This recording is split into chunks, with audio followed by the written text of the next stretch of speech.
I'm Sally Pace, the CEO of Connect Healthcare Collaboration, and our team is the team that brings you or built the Granite List, which is a platform designed to help benefits leaders search and source benefits solutions for your plan members. And we're much more than actually just a website. As is evidenced by today, we're really a community. We've built out this ability to not only host webinars, but also to have interactive discussions on our platform itself, to bring you articles, podcasts, and of course, a detailed listing of point solutions, one of which is green imaging. And we are so proud of the work that they do within our big ecosystem. And I'm really excited today to be joined by Dr. Kristen Dickerson. Dr. Dickerson, I'm going to let you introduce yourself and tell about green imaging. Okay, great. Well, Sally, thanks for having me here. Again, I'm Kristen Dickerson. I am a radiologist, and I founded Green Imaging, let me move this along, in 2011. And I really did it to solve a problem in my community, which was there wasn't affordable imaging. And there were, 17% of our population was uninsured.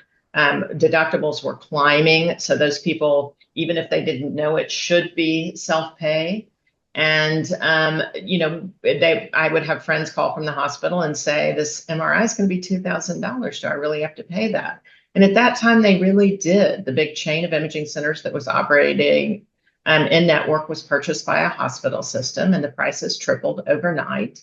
And, otherwise people were just being sent down the hall at the hospital to get care. The imaging centers that I, as a radiologist, was reading for were operating out of network because a lot of people still had out of network benefits at that point in time, and they were favorable. And so the imaging centers, even if only half of the patients paid, they collected a lot more than being in network with 100% paying. And so, I just didn't have a solution for anybody.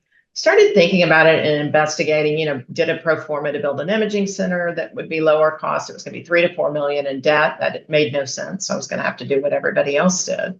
And so Travelocity and a lot of those non-brick and mortar models were evolving. And it turns out that radiologists can uniquely do some lease arrangements with facilities because we're not referring physicians. These patients, have their own referring physician. I'm not ordering the exam, so I don't have a conflict of interest.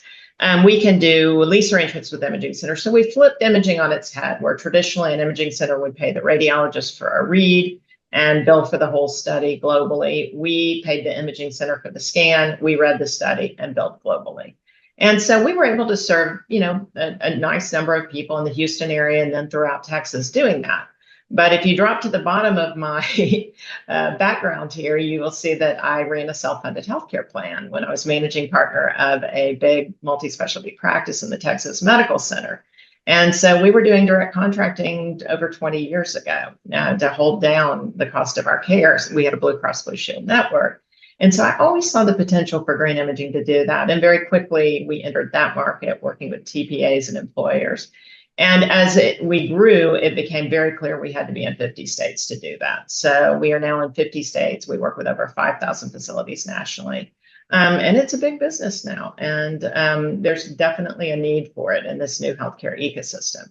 But what I really call this, my favorite title for this talk is actually, I can't direct contract because that's what we hear all the time. And those are the questions that I'm going to answer. Why can you? Why is it legal for you to do direct contracting? What stands behind you? What barriers might you run into? And how do we solve for those? What's the opportunity with direct contracting? Certainly quality of care. We hear every day that people so appreciate that we have live people on the phone, live people on the web chat. Our concierge, even if they're texting with patients, they're not bots, they're real people who are taught and trained to have compassion. And you can train, not compassion itself, but you can train how to reflect compassion, how to express the compassion you're feeling for patients. And so, definitely there is a difference in quality. I think our 4.8 Google stars, there are a few dings in there because things go wrong with healthcare and the model's never perfect. But I think that reflects the kind of quality that we're seeing in this new healthcare ecosystem, in this direct contracting ecosystem. Access to care is a really important piece of this, and that's what we're finding more and more. The HR director for the city of Plano in Texas said, we brought green imaging in to solve what we thought was a cost problem. And she said, it actually turned out that we had a terrible access problem. People couldn't afford to get exams, and people couldn't find some of the complex exams that were ordered by their physicians, and certainly could not find them at an affordable price. And so that was really pretty eye-opening. I love quotes like that because, you know, it opened my eyes to, we weren't just solving a cost problem and a quality problem. We were also solving an access problem. Again, the concierge level staff, real people, and then plan and member savings. And I was told at the last conference that plan and member savings need to be up front. That needs to be the first thing I want to say. But in this kind of setting, I think, you know, someday I hope, you know, transparency does, you know, make it such that people will be competing based on cost, and we have to be providing that access quality. You know, we have to provide those other services to stay the leader in the industry. But that plan and member savings, even when the plan is, you know, offering this at zero out of pocket, which is how you get the incentive for the patient to go somewhere else that's, you know, not down the hall from their doctor. Even when they're offering this at zero out of pocket, they still have 40% savings. And that's really important. And it's a savings, I think, a lot of times, you know, if you just look at your Aetna claims data, it's going to say your imaging cost is 5 to 6% of your spend. That is wrong. And I even had a Fortune 500 company who got Aetna on the phone. They got their rep on the phone and said, she's saying it's 11%, you're saying 5%. Why is that? And so I said, where are your professional fees? Where are you paying, you know, the fees you pay the radiologist to read the studies? Oh, they're over in physician services. They're over in provider services. So where are the radio tracers, the contrast, all of the HCPCS codes? Oh, they're over with pharmaceuticals. So when you rebundle all of that, it's a lot bigger piece of your spend than the BUCAHs, the Blue Cross Blue Shield, United, Cignas, and Aetnas will tell you about. And, you know, these are the answer to, I can't direct contract because, you know, these are some of the becauses that we get. Cigna says we can't carve out imaging. We have great Blue Cross Blue Shield discounts. Discounts off of what? Whatever number they want to give you. We cannot get claims data to understand potential savings. United Healthcare will only provide plan payment or patient responsibility claims data, not both, which I would argue you can't do your fiduciary duty if they're doing that. And I've given that ammunition to employers over and over again, and ultimately they can get plan and patient responsibilities, but it takes a little more work. The roadblocks to direct contracting, the functional things that we see, you know, in a broken system that make it hard to do this sometimes. And I'm going to say hard. It just makes it harder to create workflows. These are things that we definitely have worked around over and over and over again. But these are perceived, let's say this, they're perceived roadblocks to direct contracting. It's stop loss recognition. If you have your stop loss through a BUCAH, you know, if you're a Fortune 500 company, you can probably get them to take green imaging's data back in. If you're not, how do you get them to aggregate that data, or do you need to? We'll talk about that in a minute. Plan design challenges. You know, we typically either need to have specific designation in the SPD, or we have to work around the SPD and be a bolt-on outside of the traditional plan. And that's, you know, any direct contract is going to have not just green imaging. And when I say green imaging, if I say we, I'm meaning direct, you know, solutions in this setting, not just green imaging.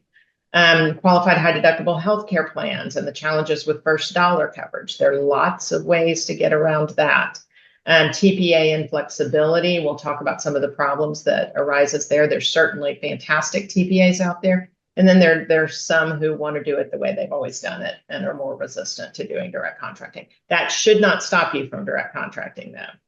And barriers to verification and authorization. And we'll talk about the challenges there. The stop loss issues are interesting, and I've learned a lot about stop loss over the last year. One of the things is, we green imaging, and I'm going to speak for green imaging specifically in this setting, but a lot of solution providers are actually Validation Institute validated, and so we have data that can be taken to the stop loss carrier so that they can provide decrements, they can provide discounts on the stop loss that are appropriate to the savings that we're going to bring to the table. So having that data in hand when you're underwriting your plan, even if you bolt us on mid-year, you can take actual data to the stop loss carrier for the next year to show, the savings that have been provided. The underwriter or the TPA will not integrate out of network data. Again, we talked about that a little bit, but one argument that I've heard lots of people say is, when somebody is having, a single PET CT quarterly, let's say they're following up for a cancer, they're doing surveillance, and we're getting the PET CT for $1,400 instead of for $5,000, $6,000 at the hospital. Is that $4,800 or 50 whatever $5,000 really going to impact your stop loss? And in many cases, unless you're a really small employer, it's going to have no impact. And so a lot of people just go around that. They accept for the savings and for the care that they're able to provide their members at zero out of pocket. They will just not worry about that. And then, we can provide great savings analysis. So if the TPA won't accept it, we can work around that as well and show you what your savings are compared to benchmarks. We have benchmarks. We have very large claims data aggregates for all of the major carriers. We can show, for a national group, what they spend on Cigna for the same exam. We can compare that to green imaging for you. So we can provide a lot of things like that. And most of the solutions in this ecosystem can do the same. And then another is, solutions want prompt payment. And that does become an issue with stop loss audits where, the providers may not get paid for months and months. But a lot of the stop loss carriers, a lot of the underwriters in the new ecosystem actually can provide they can pay out up to 50% of the, delayed claims to preferred providers. So if you have a direct contract with somebody, they can get preferred payment in a timely way. But these are things that all need to be, I'm not making light of these issues. These are things that we need to work through. We need to know who your stop loss carrier is, when we're implementing. All of these things we do very careful implementation. So all of these things are taken care of. And I think all of the solutions in the ecosystem are really learning lessons from things that have happened over the last decade and really making their implementation very strategic in making sure that these things are all worked out up front and they don't become problems along the way. We don't want friction along the way. Plan design challenges. Sometimes plan design, frankly, just conflicts with good medical care. I've had a couple of situations there. Number one, a very reputable ERISA legal firm has an SPD that thousands of employers must use because they exclude foot disorders. And we see this over and over again. And, the problem with that is if somebody can't walk, the rest of their health is fairly compromised.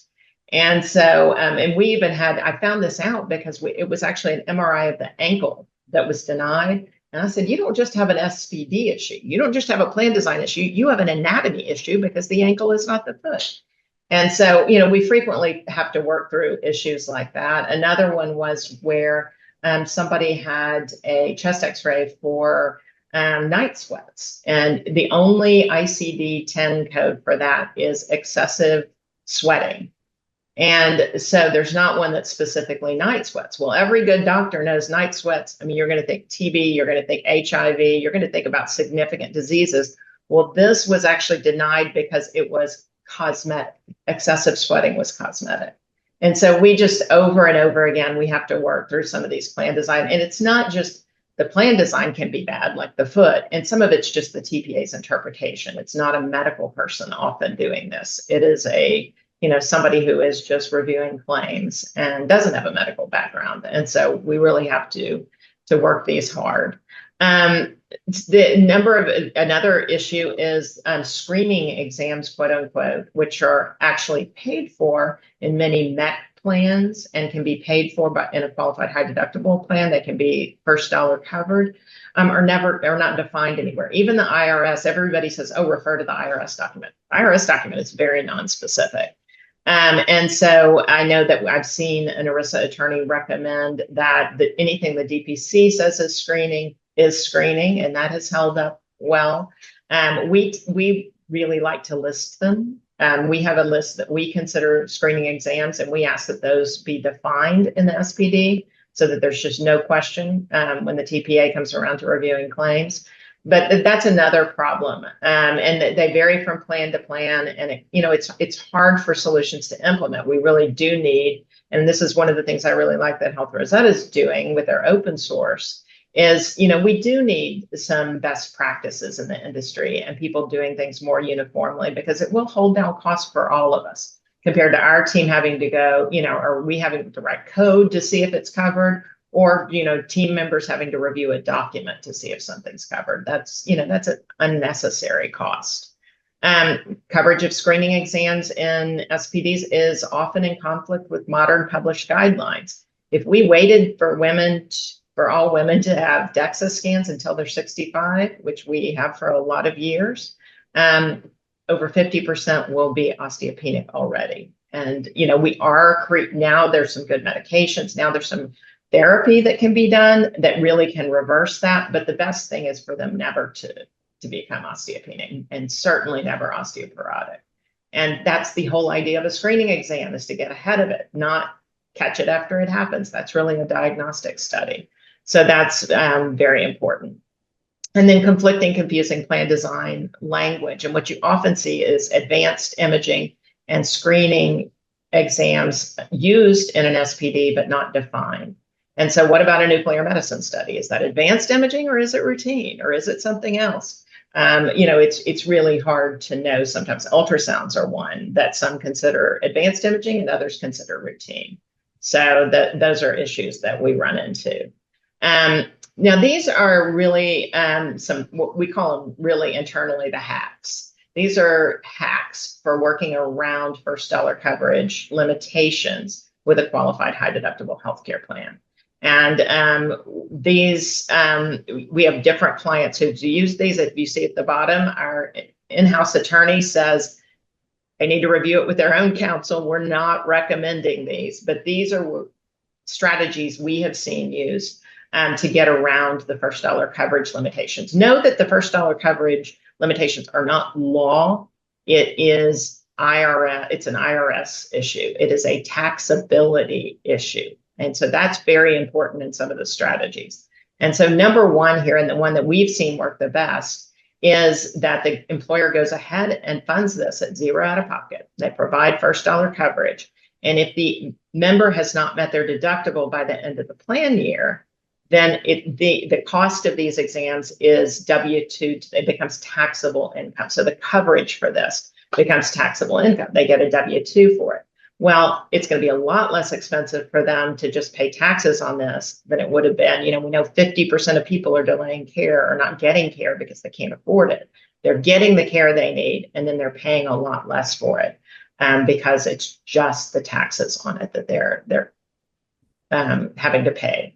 Another is an alternative benefit clause, and that's a clause that some medical management companies use to be able to direct members of these plans to lower cost sites of care. And so what that says is, if there is a higher quality, lower cost facility available to perform this exam, we can redirect this at zero out of pocket. And it is a small enough number of these that it passes the IRS, criteria, because there can be exceptions. Employee assistance plans can be used. We think of that for mental health. And they do cover, in that case, it's going to be covering all employees, not just the ones on the health plan. And there's some utility there. If you want your people to stay healthy, providing, needed healthcare up front can be a good thing to do. And so an employee assistance plan can be used for this purpose. A limited purpose HRA, in that setting, the plan denies it, but then the HRA picks it up and pays the provider.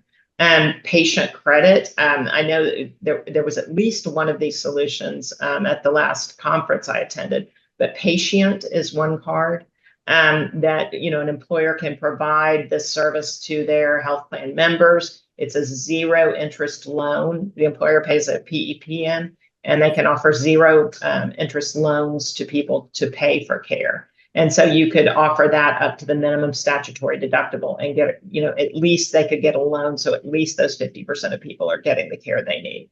And then another interesting strategy, and this is more for a broker, but it's interesting for everybody to know this.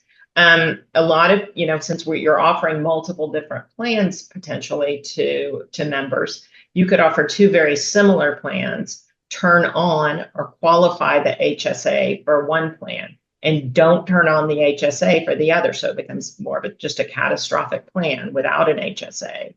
And for that one, you can, because it's not qualified, you can actually do zero out-of-pocket options. You can do first dollar coverage. So those are the hacks. And I think my email's on the last slide. If anybody wants a copy of those, we can provide those. TPA and flexibility, we can jump past this. A lot of it is, but some of them even charge providers 5% to get an electronic claim and an ACH payment.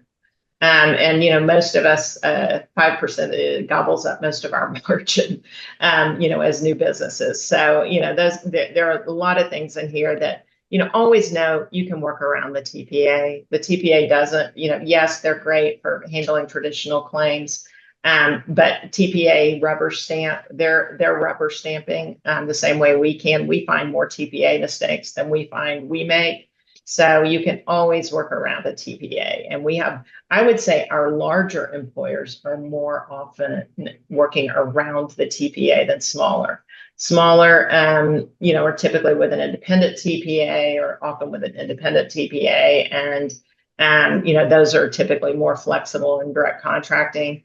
The larger employers are bolting us on outside of a BUCAH plan. They feel like they need that to keep their employees happy and, to recruit new employees. And so they're bolting us on outside of the plan and just working around the TPA, and it works beautifully.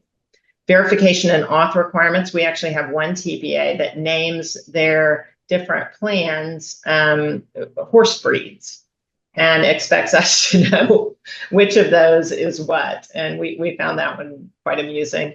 And then, authorizations.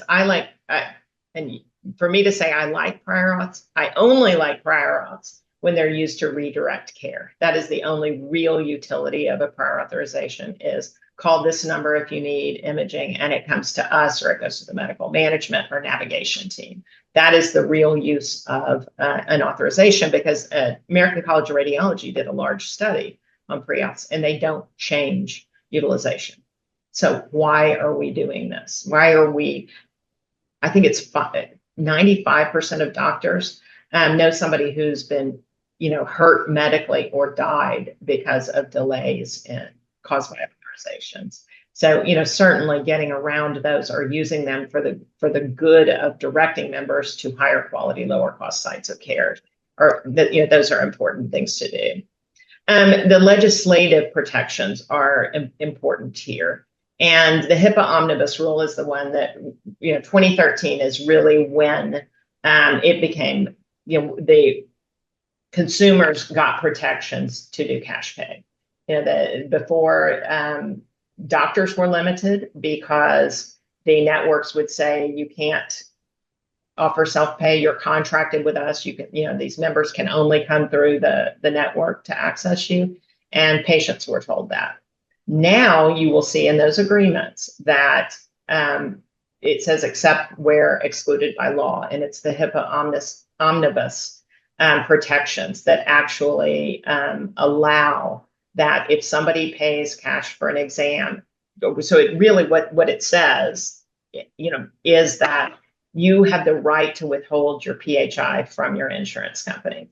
And so effectively, that means paying cash for the exam. So nothing goes to the insurance company, not the order, not the auth, nothing goes to the insurance company. You are getting healthcare outside of your insurance company. And they've even clarified that and said, the member can pay for this care, or someone can pay for this care on behalf of the member, which is really, that is the the bedrock of direct contracting.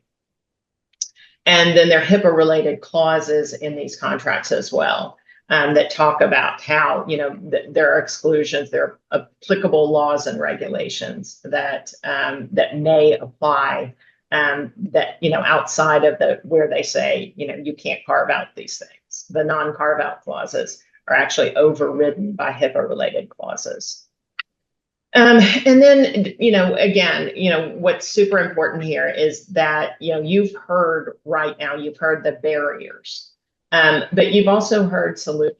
And I've almost never seen a company or a benefits advisor or an HR person who wasn't ultimately with a good solution, that provides data, that's Validation Institute validated.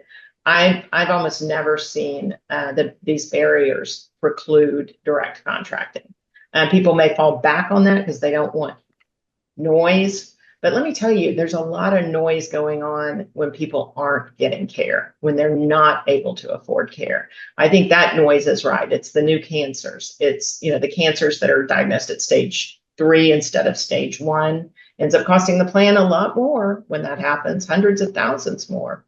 But, there's a lot of noise going on when people can't get care. And so I think, the noise related to converting to a new way of accessing care, really greatly outweighs the kind of terrible noise that we're seeing when people don't get care. Member care and satisfaction usually increase. Again, ask vendors for their Net Promoter Score. Look at their Google ratings. If they're all perfect, if they're all 5.0, I wouldn't believe that in healthcare. Then you're going to need to get some. And, I actually go back to the city of Plano. She actually called a lot of our clients and she wanted references. And I think that's a great idea as well, is roll up your sleeves and, get some real opinions and make sure that these other employers are really getting benefits from the vendor. And the costs are usually significantly lower. As I said, we have to brace for, I think, it hasn't happened yet because we still see hospital prices escalating. We see the BUCAH's, price points escalating. But ultimately, hopefully, transparency will make a more even playing field. But right now, the costs are significantly lower with most of these ecosystem vendors. And, even if you're getting tons more value, you're getting it at zero out of pocket at this point, people are getting care. Your employees are on the path to free, where, maybe you can provide 95% of healthcare services at zero out of pocket using solutions. That's really a remarkable recruiting tool. I think it's a lot better than a BUCAH plan. So, there are wonderful things that can happen in this ecosystem. And then I think the important thing is education drives opportunities. I think the HR people who are here, I think the brokers who are here, I think, people who are just interested in maintaining and keeping this ecosystem thriving. Education is important. Hearing this over and over again, hearing success stories. I know case studies are amazing. I think as it may take employers a while to really wrap their head around this. Don't take on 7 solutions at once. Try one.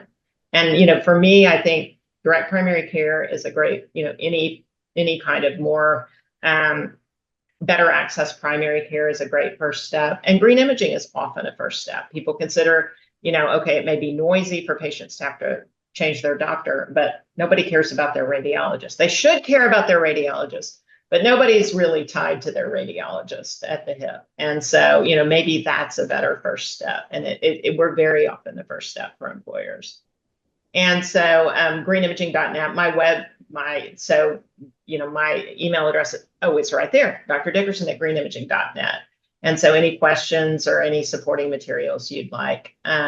And I do think the education process, most of us can also do claims data assessments. We can look at your specific claims data and tell you what the savings would be. We have good Cigna data, we have good Blue Cross Blue Shield data, we have even minor networks, even regional networks. We have some good data. So we can usually, show you good data. We can also do geo assessments, show you how we match up nationally with where your members live, and potentially build out the network for your members. So I think, again, getting back to that education piece, keep educating yourself. If you're just dipping your toe into this, keep attending Sally's webinars. Attend maybe Free Market Medical Association virtually, Health Rosetta virtually, some of these great conferences, and just keep educating yourself. And I think you will find yourself getting more and more comfortable with providing care in a new and different and better way. Perfect. Well, you've definitely sparked some conversation because we've got both the Q&A and the chat. And the first one is, how many lives does a plan sponsor need to start using this method to reduce wasteful spend? I don't think there's a minimum number. It is hard if you're fully insured to justify it unless it is as a step to moving toward level funding, self-funding, or if there are gaps in care. I think, certainly direct primary care, subscription-based primary care can be done at any size group, and it can hold down costs in your plan, definitely, and maybe get you better renewal rates, hopefully get you better renewal rates by decreasing utilization. If a DPC doctor can handle 90% of care and direct you to lower cost, direct members to lower cost sites of care, they can definitely hold down cost in a plan, in a traditional plan. So I would say, if you're fully insured in that realm, we're seeing level funding in very small groups now. And a lot of the level funding plans are writing solutions into the plans. And so if you like the idea of using solutions, find one of the level funded plans that is writing, good solutions, good validation institute validated solutions into their plans. And I think there are a number of them out there that are doing that well now. So that, for a smaller employer. And then the larger employers, as I said, tend to just direct contract, just do this outside of the BUCAH plan. You mentioned Validation Institute. So for those of you that are active on the Granite List website, we have a partnership with them, and we will be rolling out a special section just for Validation Institute coming soon. I think this next question must be from a broker consultant. It says, can we work out direct contracts ourselves between Grant Imaging and our clients? Definitely. Okay. Best way to do it. Okay. No middle. Get rid of the middleman. That's right. Can you elaborate on how an employee assistance plan would be tied into direct contracting? The imaging can be, I'm not an attorney, and all I know is that ERISA attorneys have told their, if you want to look at ways of doing this, an EAP plan can be used. It's just like writing it up for mental health. You're writing it up for imaging. You're including imaging in what you offer. And it can be limited imaging. You could limit it to screening studies. You could limit it to, CTs, not the super expensive stuff. You could certainly limit it. What you're doing there. That's about as much as I can tell you about that. Okay. Okay, I'm going to switch to chat for a minute. I saw in the evening news last night that health insurance companies are denying more than one mammogram for at-risk women. I thought of Green Imaging jumping in this issue, and maybe you already do. We really try to get, number one, we try to get all breast imaging, not one of the travesties, and I should add it to that slide. One of the travesties in plan design is when the screening mammogram is covered because it's covered by the MAC, and the woman with a lump in her breast is going to have to pay $2,000 out of pocket for a 3D diagnostic mammogram and an ultrasound. That to me is terrible plan design. Really, all of that breast imaging should be, covered. I think if you have good guidelines and you have risk factors and you have a physician who is recommending, and some of that may be, assessing the risk. And I know a lot of employers are putting some risk assessments in there. There are a number of risk assessments that can be done. There's actually some solutions that will assess your female population for breast cancer risk. And you could use that to help with the coverage parameters. To me, I think not, limiting what a licensed physician who is following good guidelines is doing and saying it's not covered is just wrong. And, I know there are people who say, imaging isn't really changing outcomes for people, now that we've gotten so good at treating breast cancer. I'm sorry, but I think a young mother who gets diagnosed with stage 1 breast cancer and not stage 3 breast cancer is a lot better off from time spent with family disruption, trauma to her body from chemotherapy, radiation, all of those things. It is very important to catch breast cancer early. And, some of this data is based on outcomes where the outcome is death. Well, sorry, that's not the only outcome that matters to women. And certainly when, the center of the family, the person often running the family, needs to be cared for. And so I very much think it should be a patient and physician. Nobody's going out there and having mammograms for fun. It's not something we go out and just do because we want to. Yeah. And so I think it should be between the woman and her physician, not her health plan. Now we've got some commentary on TPAs that I think will resonate with you. Some TPAs are either in the old days of processing paper, and many others have performance guarantees with their self-insured clients, and as a result are looking to auto-adjudicate over 90% of all claims.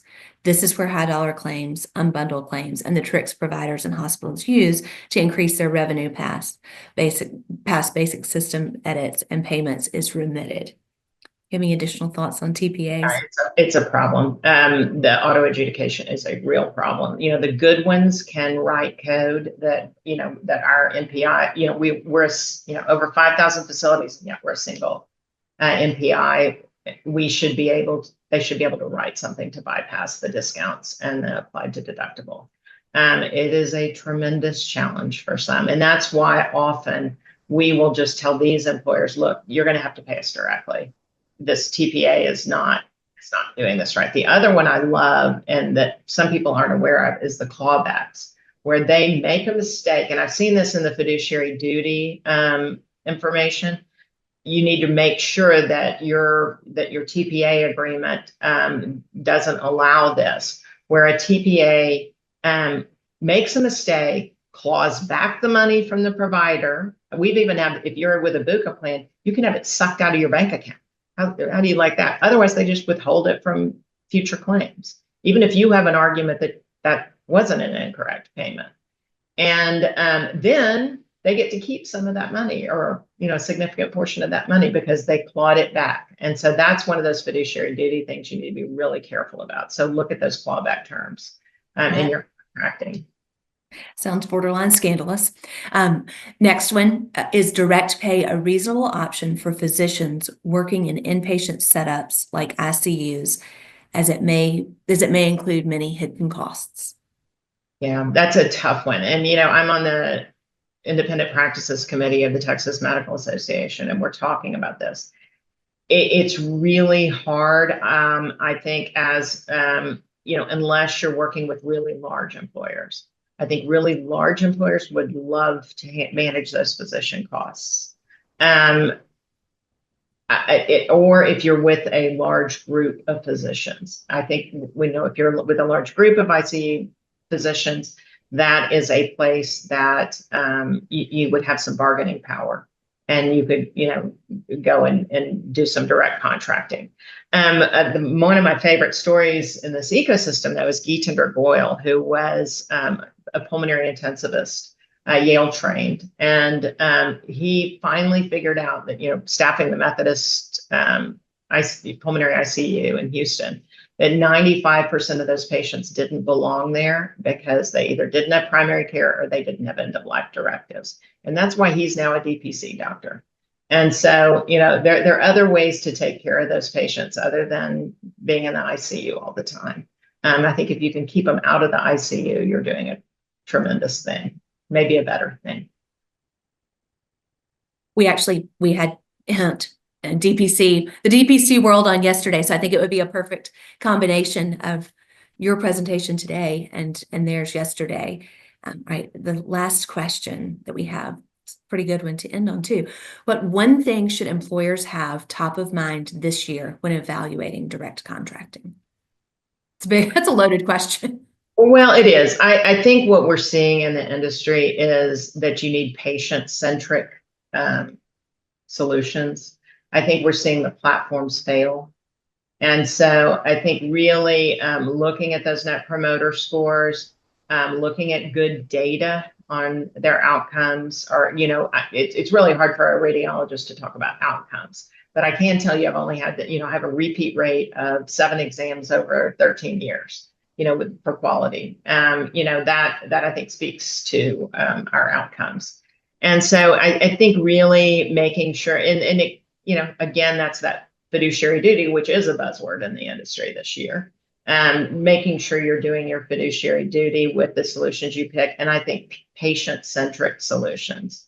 I don't think people in this country are ever, when people are under healthcare stress, they don't want a bot. They do not want a platform. They want a person that listens to them and helps them. Even if they're a perfectly capable person, when they're under healthcare stress, they want compassion. And so I think really we're seeing those failing, and we're seeing the patient-centric solutions succeeding. So I think, that's a good point of focus. I think that's a perfect note to end on. We agree. And we are so grateful to have Green Imaging as part of our broader circle for the Granite List, and love the work that you guys do. So really grateful for today's session.